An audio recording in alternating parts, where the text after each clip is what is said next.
sabi ni Ma'am BG Badjola, walay nga ni Boss Mark, no?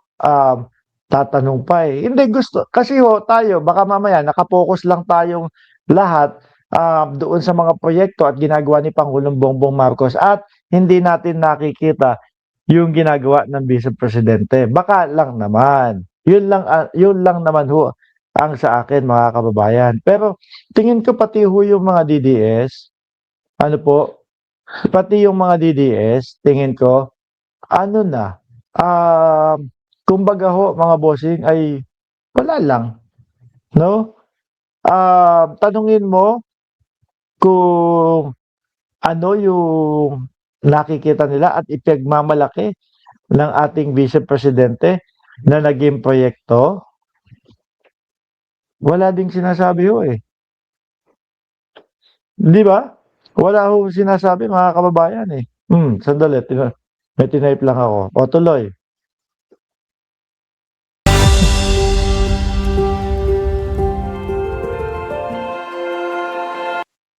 Tsaka tingnan mo ho, mga kababayan, mga boss chipa mo, sir. Dati, pinasakay ho nila tayo doon sa sinasabi nilang pagkagaling-galing at napakagaling at napakaganda nung Davao. Pero kung makikita nyo, mga boss chipa mo, sir, ano itsura ng Davao ngayon? Binabaha. Hindi naman po natin sila hinahama at hindi naman po natin gusto yung mga nangyayari sa kanila doon sa Davao. Di ho ba? Pero, nung taong 2016, tumatakbo si dating Pangulong Duterte. 2015, nag-umpisa yon. No, yung mga paano nila, pa-effect nila na ang Davao daw ay napakaganda at napakaayos na bayan daw ho. Pero mga kababayan, wala wala tayong wala tayong nakitang maganda ho. Di ba? Oh. Anyway, alisin ko na to.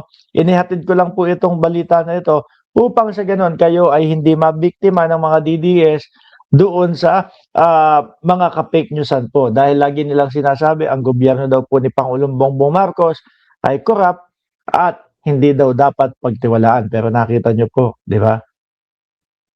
Ang mga Hapones po ay may tiwala sa gobyerno ni Pangulong Bongbong Marcos na padaanin yung kanilang tulong para po doon sa nasalanta ng lindol, mga bossing. Okay? May isa pa akong isisingit na muna, mga bossing. No, may isa po muna akong isisingit sa inyo bago tayo rumekta, tumuloy-tuloy doon po kay Mima Alicia. Madami kasing nagtatanong, Mark, ano ba ang mangyayari sa Vice Presidente kung sakali na sa kalagitnaan ng impeachment o bago magkaroon ng hatol ang impeachment, mga kababayan, ay mag-resign ang Vice Presidente? Eh, syempre ho, mga bossing, sino ba naman po ba? Si Mark Ramos. Ano po, hindi naman ho ako abogado. Oh, ako lang naman po ang leader ng ng fraternity na Alpha Pico Beta. Hindi. Kaya, madaming naniwala doon sa akin na meron tayong may fraternity tayong Alpha Pico Beta. Wala ho 'yun, mga bossing, no? Ano lang natin, joke lang ho natin doon sa live natin kagabi. Wala 'yun, ha? Eh, tayo po ang Ceresa Force family. Kumbaga, respeto po natin doon sa kanila dahil yan po ay simulat sa pool suporta po sa atin, mga kababayan. Ngayon, dito tayo. Ano po ang mangyayari kay Inday Sara Duterte kung sakali na siya ay mag-resign bago yung trial o bago mahatulan po, mga bossing?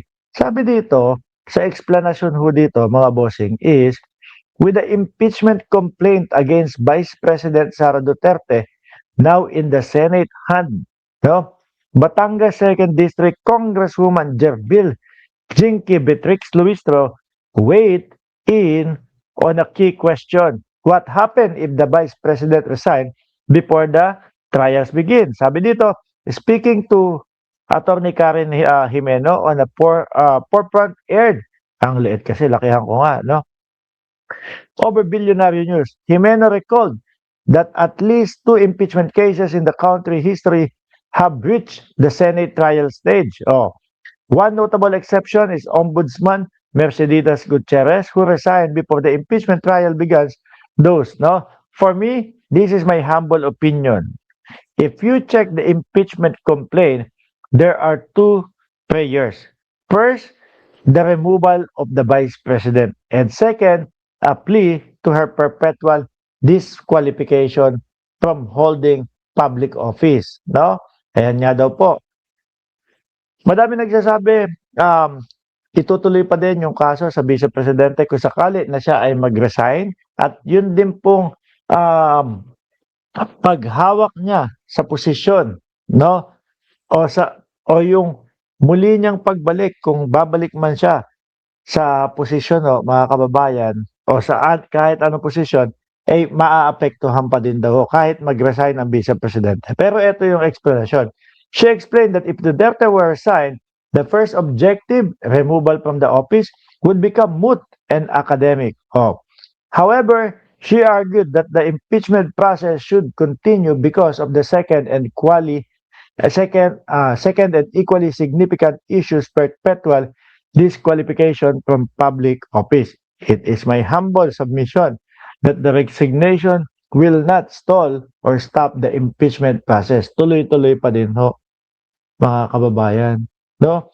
There is still the standing issue of disqualification which must be resolved during the trial. Ang tanong, ano po, kunyari nag-resign, hindi na po ba makukulong kung mapatunayan na naglustay ng pera ng bayan or kung saan-saan napunta yung pondo ng bayan? Ang tingin ko po, ganun din eh. No? May pagkakakulong pa din po, mga boss chief mo, sir. Tingnan nyo, doon sa mga kumpanya. No? Yung iba, mga nag-resign, uunahan ng resign, pero nahahabol pa din po sila, mga kababayan. No? Nahahatulan, nakukulong pa din po sila.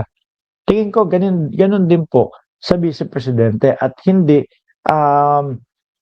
ho dahilan, mga boss chief mo, sir, hindi po dahilan, mga kababayan, yung pagre-resign or nag-resign na, wala na, hindi na matutuloy or wala na tayong dyan, habol dyan. Hindi ho.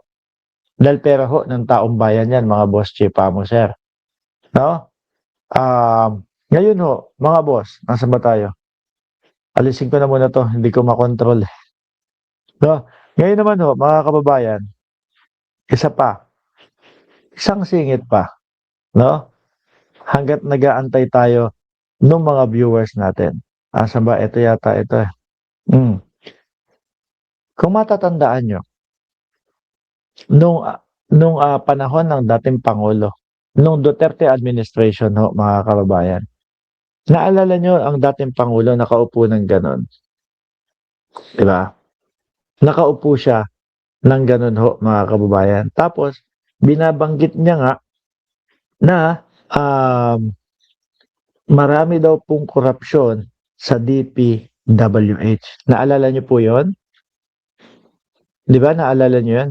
Diyan sa DPWH, pagkarami-raming korupsyon na nangyari diyan.